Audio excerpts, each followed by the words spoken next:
Thanks for coming and spending your Saturday evening with us. My name is Zubaida and I'm the host for this evening. And here we have Wei Choon from the Woke Salaryman social media account, and Aini, MFAGROUP, an AIA representative. So I'm sure this is a topic that is a concern to most. Thank you so much for signing up and wanting to learn about how to cut your salary. So hopefully this session will be meaningful to you and you can have some takebacks from it. So I'll start with Wei Choon first. Wei Choon, I mean, with discussion about the salary at the moment, so in the news, there's like an increasing rate of inflation in America, especially. And lately, your post has also indicated about increasing costs, about salary, about timeline, How do you think this will actually affect the working class, specifically in Singapore? Well, it's a tough question because Sorry, it's man. a very macro question. Yeah, because like you're asking about, so in America, the consumer price index is up 6.2%, which is a lot. That means that basically things are more expensive to buy with the same amount of money. Some things have gone down also, but on average, things have gone up. In Singapore, last I checked, right, September was around 2.5% year on year. So it's not as drastic as in the US, but I think people might feel it also, but I also don't know what is a normal rate. And when you ask about this 6.2% in the US, how would that affect Singapore? That's very hard for me to say. I'm not an economist or macroeconomist, right? So the way that these things flow down, it might even affect adversely or inversely, it might actually be good. I also don't know. But I think people are worried. And also there's a higher rate of unemployment. In the US also, we see this thing called the Great Resignation. In Singapore, people feel that sentiment as well. So a lot of people are also getting very frustrated with this kind of transitory kind of period. So things are weird and things are difficult money-wise. I also actually quit my job last year in the midst of the pandemic. So I technically count myself under this, Great Resignation bunch of people. I think the most important thing to keep in mind is when you sense waves overseas, right, is to really understand that these waves might come and they might not come, or they might come in a different way. It might not be very wise to try to time it or try to let it affect the way that you conduct your daily life. I prefer to be very stoic and very independent in terms of like me adjusting to the waves that I see around me instead of worrying about the waves that are very far away or on the other side of the planet, right? But it might come. So in my kind of perspective, right, okay, I'm from Malaysia, right? Then I'm a PR in Singapore. The most common stereotype that Malaysians have of Singaporeans is that Singaporeans are kiasu kiasi. So that means in Hokkien, kiasu means scared of losing, kiasi means scared of dying. So I think in this kind of times, when you see people overseas, especially it's very vivid. You just go and read up on the news of how US is affecting people. They're living in their cars, they're living in tents and stuff like that. Is to really go and experience as vividly as possible, go and read up, go and watch these news, right? To make you feel a certain type of way, to understand how these things can feel like, to make you feel a bit scared. And then I would caution everybody to be just a bit more careful with their purse strings, a bit more strict when it comes to delineating and saying, okay, these are my needs, these are my wants, and then to put money aside. I think we really gotta hunker down and live like cockroaches for a while, even if you don't have to. So the idea of live like cockroaches don't mean like you just scream and save on whatever single thing. It just means to be a little bit more risk averse.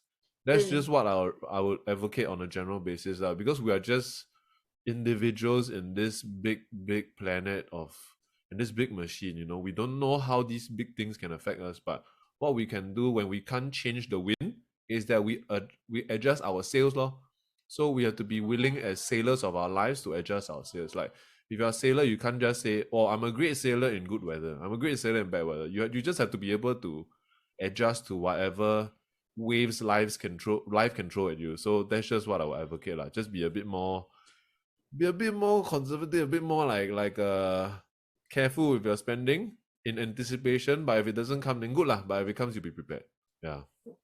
That's a very good question. That's a very good answer, especially with regards to the sailing analogy. Because I think people are feeling it more, especially when the oil price and hikes have been coming. And then after that, you receive news such as transport rates that's also increasing. And then soon after, news about food prices that's going up, right?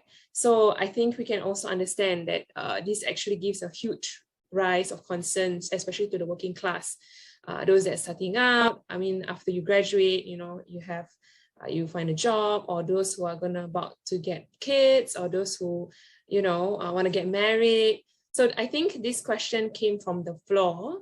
So I think I'll pass this on to Aini first.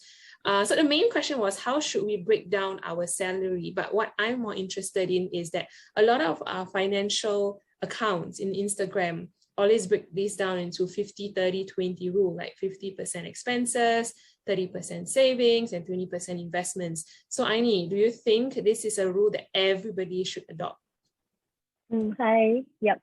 Okay. Basically, I feel that there is no one size fits all, because everybody have different stages of life, and every stages of life have different responsibilities, and in terms of financial commitments and everything. So I don't think everybody should use the 50, 30, and 20. It might not be relevant for everybody. But I feel that this is a good guideline for those who do not know where to start. At least they know, this is the guideline that I should do, instead of just splurging all my money. When we got our first paycheck, we are so excited, we might just splurge the money, and then comes 4 or 5 years later, when you want to get married, you feel that, I start to save 90% of my income and only 10% on expenses. So that might not be healthy on a person.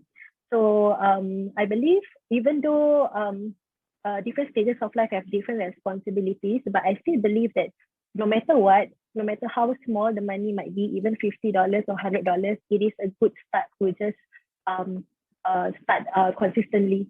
So this is to build up a habit, because I think it takes time for us to build habits, right? So yeah, start slow, definitely you'll build up from there.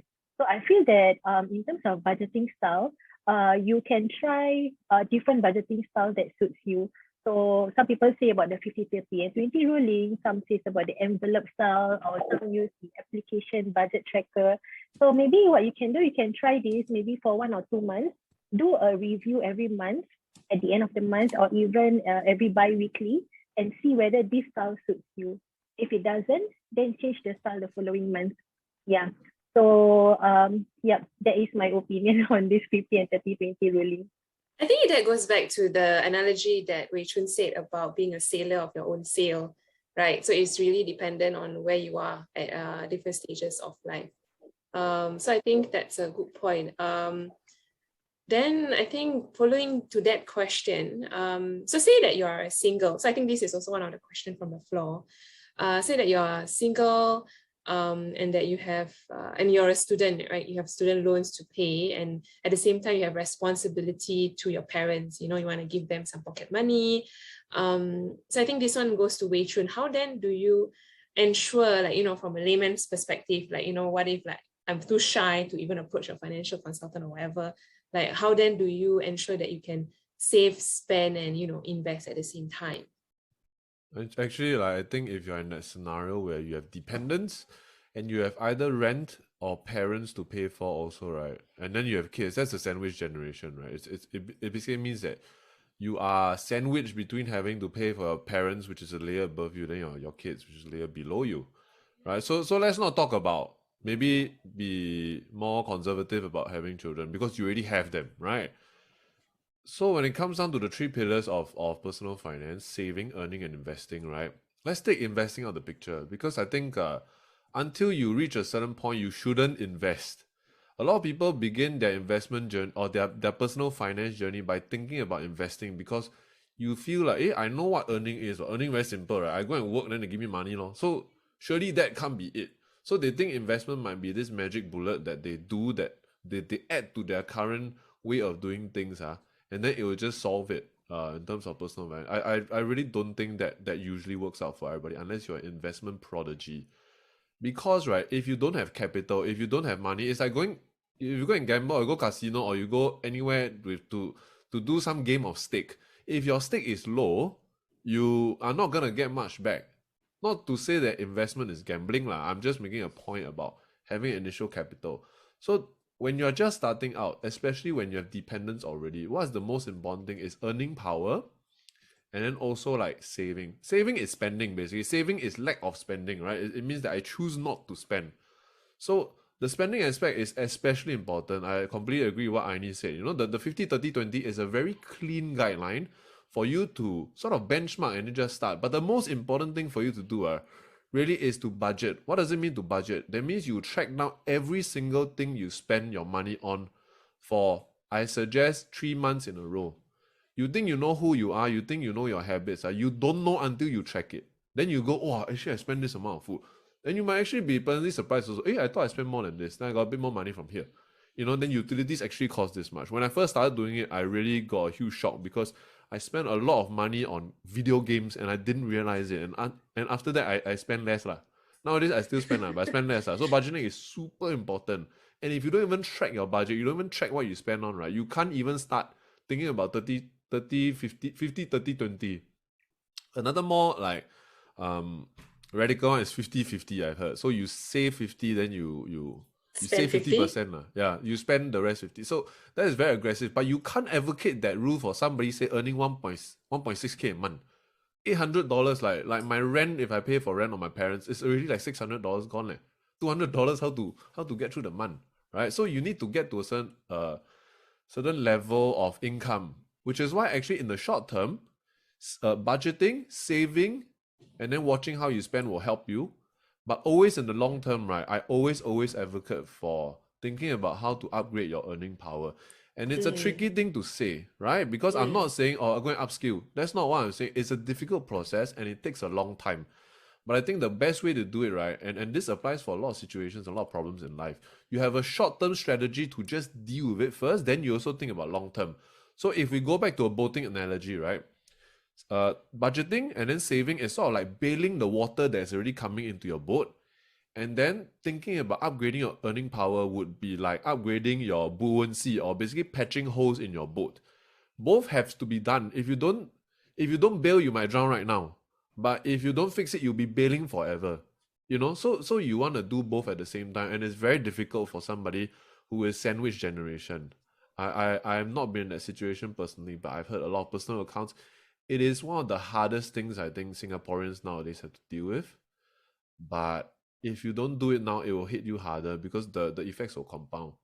So as much as you can, you have to make that sacrifice to do it now. There is very few other ways because your situation is not easy. But I really do believe that it's doable, especially in Singapore. Yeah. Just have to bite the bullet and then find it along the way, I guess. I mean, it's a process. It'll be incredibly hard. It will be incredibly hard. But the redemption, like when you get through it, it will be so worth it. Yeah. And maybe must change the engine and the boating analogy. I must really ask also personally, do you sail? No, I don't. I just think like the boating analogy is fantastic because it can scare people because if you don't sail properly, you drown right? So it's like keeping afloat, Then also when you use boating analogy, you can say the sea level rises, which is inflation the sea level rises about 2.5%. And you can talk about investment because if you invest, right, that means you are no longer treading water. So water analogy is fantastic for personal finance things I find. Yeah. That's a good one. Okay, so then what happens when, there's a sudden tsunami? So this tsunami is like a debt, Okay, so this one goes to Aini.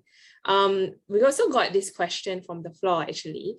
So if I have a credit card debt or, other loans like rental loans, do I pay off my debt first before investing? So that's question one. The next question is, what comes after emergency fund and clearing of debt?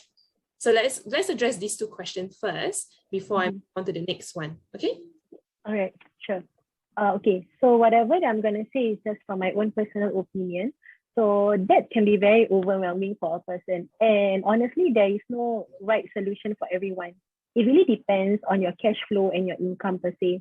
But I feel that the goal is to find the balance, between becoming debt-free and at the same time sleeping soundly, knowing that you have a stash of money somewhere, growing somewhere, somehow. Yeah. So I feel that there's always a yes and no answer in a way. So before investing, as much as possible, if you can clear your debt, that would be good. Yeah. So even if you cannot clear your debt at the same time, before investing, I feel that you must have some sort of an emergency fund already up. If you don't even have an emergency fund and you have debt, please do not go into investing as yet. Yeah, it is not the right time for you. So because if anything happens to you in terms, if you do not have an emergency fund, but you still go on into investing and then you got into trouble, the next thing that's gonna happen to you is you're gonna take up more debt, as in taking cash line loans or even using your credit cards again. Yeah, so that is really unhealthy and just going back into square one. Yeah, going round around the circle. So next, I feel that adequate cash flow is really important. So make sure you have enough money to pay your bills, to lay food on the table, and then you can think about investing. Yeah, the basics first. Yeah, because I know some people who, in a way, they are afraid of being left out. This investing hype, I need to invest here and there. It might even, break a family in a way in terms of their finances. So that's really unhealthy. And also it will be a mental pressure for everybody, not only oneself, but also for the family. Yeah. So for credit card loans and reno loans, maybe I just go for reno loan first. Most of the time, people take out renovation loan with a bank. So most of the time, this is a fixed amount whereby it should be already, taking into consideration your your monthly cash flow. So that is quite manageable in a way. But for credit card loans, it's a bit tricky. It depends on how a person uses it. But I do know of those people who have outstanding loans. Those outstanding loans, maybe what they can do, I know some banks who allow them to do an installment program, which means they will just fix and freeze the interest. You just have to pay an administration fee one time and then just gonna pay it off like just any other loans, like for example, just like a reno loan.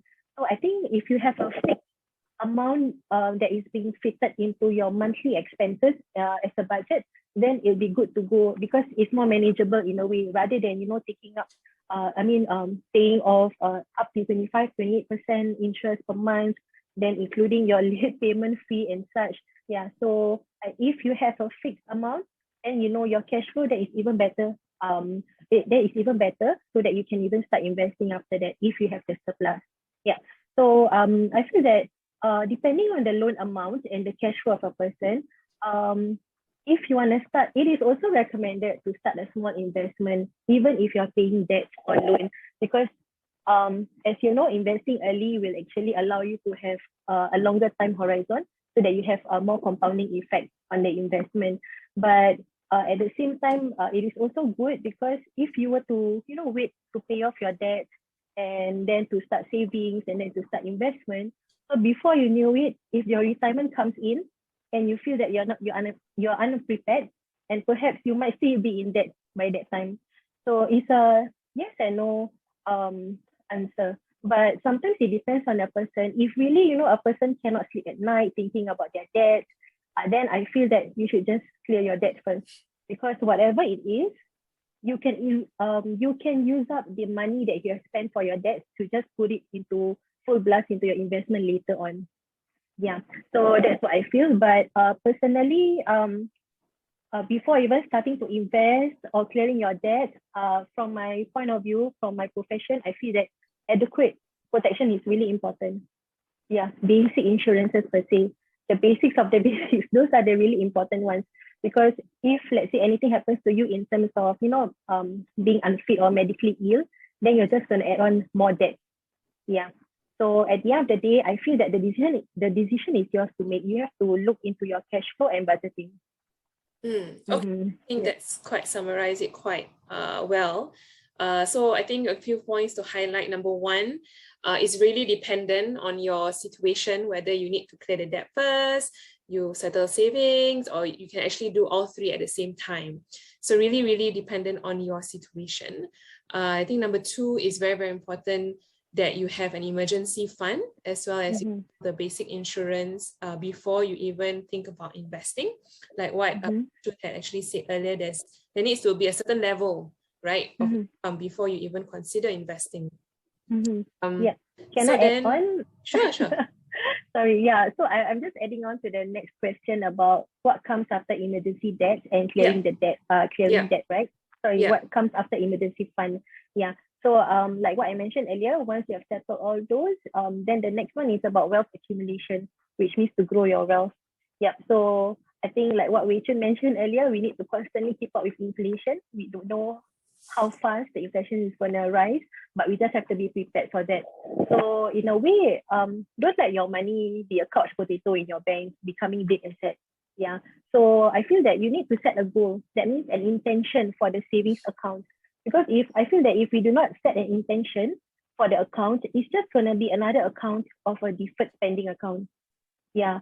So set an intention. Is it for your retirement, for your children's education, or whatever? But at least you know that you have an intention, so you have a direction and a goal for you to reach.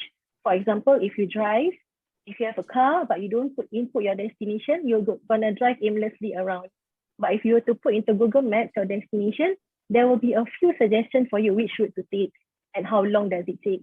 So at least you know what are the different methods for you to reach to that goal. So having money without a goal is also in a way pointless because we don't know what do we want to do with the money per se. Yeah. So at the end of the day, understanding the different types of investments available and the risks involved. So that's really important. So I think this would have to be taking into consideration a lot of knowledge, a lot of read up, and even talk to many people. So the best thing is to talk to an expert. You can talk. There's a lot of experts online nowadays. You can even meet up with a financial consultant or even your friends or people like Wei Choon. Yeah, so I think you get a lot of opinions from one another, and that will be good to go. Yeah. I guess one more thing that you actually stress about is having budgeting and seeing the inflow and cash outflow, because I think that expresses the concern of the next comment or question. So if expenses, for example, household expenses outweighs the salary, what do I then do? I think that kind of summarizes what we actually said earlier. Like you should actually track your spending for for a good 3 months, like each and every dollar and cent, like what do you spend today and day and things like that for a good 3 months, and then see where you can actually cut out. Is it eating out? Is it buying frivolous stuff online? There's a lot of sales online, like 11.11, and next one I'm sure it's 12.12, and then there's Christmas and New Year and things like that. I think that question, it has been answered by both Wei Choon and Aini quite nicely. So we move on to the next one. We've already talked about investment, right, Aini? So I think this one I'll give it to Wei Choon. What if I have a sum of money? How then should I invest? I've already reached that stage of, hitting a certain level. Then I suddenly have this huge amount of money. Suddenly you meet a boat somewhere, and you want to invest this boat. And how then should I invest? Okay, so it also depends how much that sum of money is, and also your life situation, how many dependents you have. So, I already addressed it very nicely, but I just say from my own personal kind of perspective also, when I started trying to invest, right, I'm not as technically financially savvy as my co-founder. My co-founder is really good, so I will ask him, and I think he saves my my investing ass a little bit, because he told me don't invest until you have done these two things. So one is paid off debt, and there's a bracket to that, because and Aini kind of mentioned it already. Like you can start before that, but it also depends what kind of debt, how much, right? And also have a emergency pool of liquid savings, like literally in your bank account got a certain sum of money. The reason is when you invest, you are putting it into the ether, the cloud, right? To go and go up and down, up and down, up and down. Even if it goes down, right, it's not really down until you sell it at a loss. Then you have sold it out at a bad position. And in investment, especially for newbies, a lot of the gains come from you holding it and not touching it. The reason why this works, right, is because companies are generally speaking, and markets generally speaking, will trend upwards because they will perform well. Especially when you buy into a diversified product like an exchange traded fund, which is just a group of stocks, like just tied together. Then you can buy that whole stock. Usually you do that to buy the whole market. So I buy three, for example. I buy the Singapore one, which is a STI ETF. I buy the American one, which is a S&P 500, and I buy the Chinese one. And the Chinese one obviously down now, right? Down quite a lot, actually, like 28%. But it doesn't matter to me because I have my liquid pool of savings, and my bad debt or my aggressive debt is cleared up. So let me define aggressive debt. I have two debts that I wanted to clear off. I still have one debt, and that one debt is my HDB loan of which my interest rate is about 1.25%, somewhere around there, which is actually pretty good, right? Real estate loan usually not bad one, because real estate is something that you can guarantee that it's going to be there. So whoever is lending you that money can say, well, you cannot pay, I take your property, right? So that's why it's usually quite low. The two debts that I wanted that I had to clear was first my university debt of $25,000, which was around 4.8-ish% a year. That's quite a bit. 4.8%, for Yeah, that's example, quite high. is more than your CPF SA already, which is like 4 to 5%, right? Then I also had a reno loan. Reno loan I took for around $20,000 to renovate my house here lah. This is Marine Parade, very old flat, so we had to do completely from the beginning, right? About 40K. So I paid for half of that with the reno loan. The reno loan was about 5.38%. So before I started investing, I cleared these two debts first.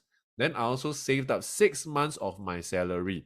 At that point of time, my salary was around 6K. So it was 36K for me. I had to save up 36K.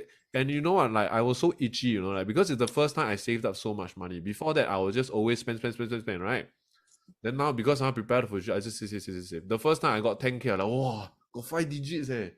But actually, nowadays, it's not much to me, lah, right? Because it rolls when you invest.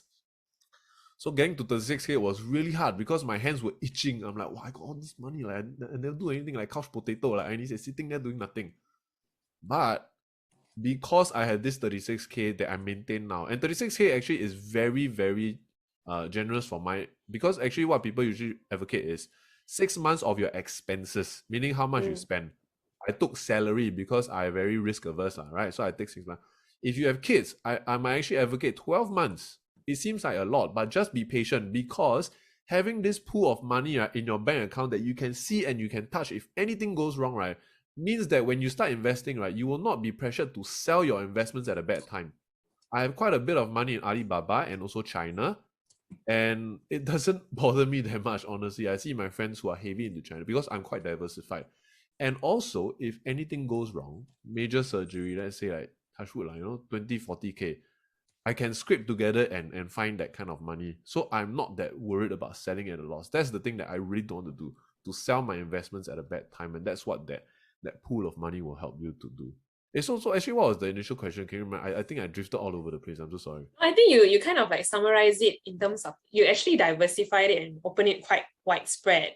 But the main question was, I remember. It's what money, to invest in, right? How should I invest it? Yes. I think you've already given some points, but I think but I got one more thing to add. So regarding how to invest, right? Got a lot of strategies.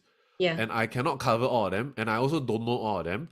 But the one that I like to use as a very risk-averse person, that I like to advocate for anyone who doesn't know where to start, is what we call the safety net thing. I didn't come out with it like some people say it's safety net. And what safety net is basically, I just make sure that 60 to 80% of my stuff is invested in things that I consider safe. And safe will vary for a lot of people, but for me, safe is stocks that are diversified. So your ETFs, your exchange traded funds, all these basket of stocks together. Then the 20%, I will go and touch individual stocks or crypto. So I got a bit in crypto also. But because it's just 20% of my income, crypto is extremely volatile, which is not risk. Risk and volatility is different things, right? Volatility just means go up and down a lot. But actually, overall, it still has went up a lot for me. Even when it comes down now, crypto has gone up a lot for me, but I can stomach that volatility because 80% of my stuff is in safe things that will give me like, I don't know, like 6, 8, 10%-ish a year. Not a lot, but okay lah. And I don't have to worry about it also. So they call it the safety net because it means whatever happens, I lay a safety net for myself. Then anything on top of that, I will go and do the more dangerous things. So in case these things fail, I will still land on a safety net. That is the one I advocate for anyone who don't know where to start. Yeah. Okay, I think that's quite a good pointer that Wei Choon and Aini has summarized. So I see some people who just joined us. So I'll just do a quick summary of what has been done so far, because we're reaching, actually this session is just about 30 to 45 minutes, just very short as a whole really. So the summary is that the 50-30-20 rule does not apply to everyone.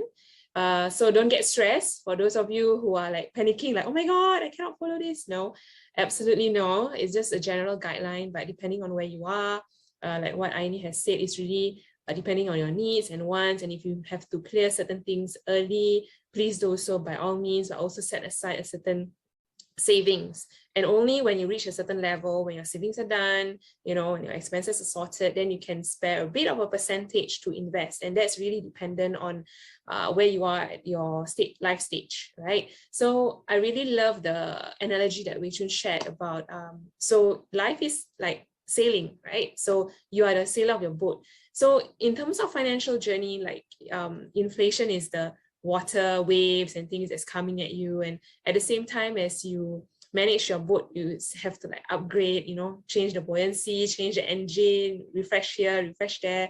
So that's also something that you have to work on. And that's something continuous through life. And I mean, we should also touch a bit about investment, how to separate it a bit. I mean, if I can summarize it nicely, it's something static, that's the safety net, and then something more dynamic that's on top to layer it in. Right, so I like to finish off with one last question, because as a therapist, this is something that's very close to my heart. So like, for example, this is a typical like middle income family, like, you know, husband is working and a wife is a housewife, then suddenly got 2 kids and like maybe bringing in at most 3,000 a month. How do you then suggest from a layman's perspective, you know, like how do you split the costs and the expenses? You know, Wei Choon. Oh, that's tough. Yeah. So I see this every day and I'm like, how do these people actually get out of, you know, this rut? Like, you know, we like you see all these investment guru, you have to invest and like what Aini says, right? Like people just invest because it's FOMO, right? You know, they're very afraid of missing out. But I mean, you cannot blame them as well because prices are increasing and things like that. So what do you think? What are your thoughts about that? I think you really have to hunker down and optimize every single aspect of your life to reduce your spending as much as possible, but also in the long term, increase your earning power as much as possible. If you can consider, right, I'm not an expert in this situation because I don't have kids yet, but in my opinion, the Singapore government actually does a lot to support families with children, in terms of like giving you childcare support and things like that. And this is a hard thing to advocate, and I'm not saying that everybody should do it, but can consider both parents work, and then to send the kids to childcare. I understand the concerns that it will not be the most optimal way of raising your child. I was sent to childcare, and I felt like there was a certain something that was missing in terms of my parental relationship that later on nowadays actually we are trying to patch back, you know. And my dad tries very hard, and I love him for that, and I forgive him. It's fine, right? So 3K is not a lot, because if you think about it, okay, median Singapore salary, median just means it's not average lah, but average is not a very good thing to use, because the average salary in Singapore is pulled up extremely a lot by the extreme high earners. So median just means that if 100 people, right, is the 50th person. Median is 4.5K per household. So 3K is difficult, and it's not about like trying to benchmark compared to other people, but your spending power is relative to the economy and also to the purchasing power of everybody else. And Singapore just has this unfortunate distinction of being somewhere that is very expensive to live, like, generally speaking. I come from Malaysia, and a lot of like my fellow countrymen will come here to earn money and then go back to Malaysia, and it really is very stark, you know, how difficult it is to not be earning above salary in Singapore. The only thing I can say is to maximize, and maximize both sides. Maximize the amount of things that you can do to save money, so you can do things like cook. Maybe you're not good at it, but practice law, right? Then you cook in bulk, you cook for the week, you cook in big batches, so that you can also purchase in terms of economies of scale, so things are cheaper. Find ways to share commute, to have childcare, you know, so both parents can work. It's a very difficult thing to advocate. I'm not saying, okay, I need to keep explaining, because I have said it before, and then people will jump on me. Oh, how can you say this? You don't understand. Yeah, I don't understand. I'm just saying from a very layman and outsider perspective. You just have to do these very practical things, unfortunately. And the great thing about doing it is you can do it now, then next time you will have a little bit of space then to be able to go and live the kind of lifestyle you want to have. But you need to pay the price. Somebody needs to pay the price. Some people are just born into rich families. I was not. And for a while, I was jealous of my friends who were born in rich families who had access to a lot of things at time that their families could spend time with them. Well, that's not the cards I was dealt. So no point going on about that. Let's try to solve my problems now. And that's just the mode that you gotta be in. Lah. I think it's a very difficult thing to answer. I'm sorry. Yeah.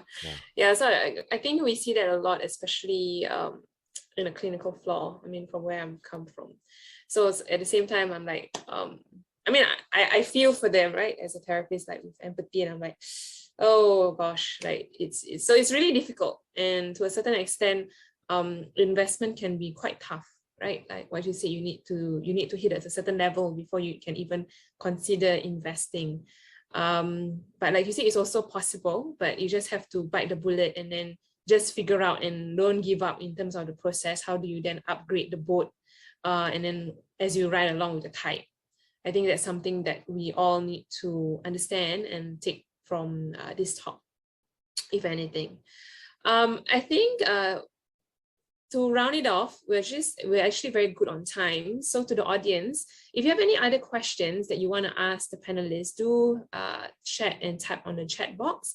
So I'll get to it, and we'll get to it at the end of this, because we're finishing in about 5 minutes or so. If not, then maybe in conclusion, what are your last comments to our audience with regards to saving and investment? Maybe Wei Choon, you want to start off, then Aini goes after that.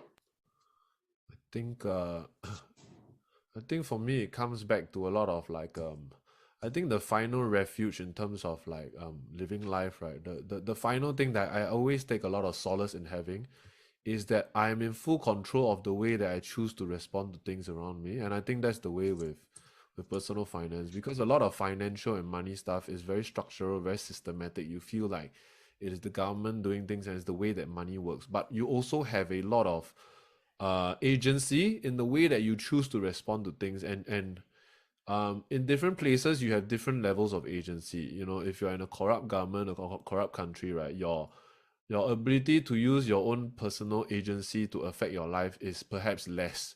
So they have found that studies have found that, for example, in countries that are generally scored to be more corrupt, it is difficult for somebody with great ability and less privilege to rise up through the ranks than a more meritocratic and equal society. I'm not going to say what Singapore is because people interpret it differently, but I think Singapore is okay lah, right? And I think anybody given the right amount of effort can change their lives.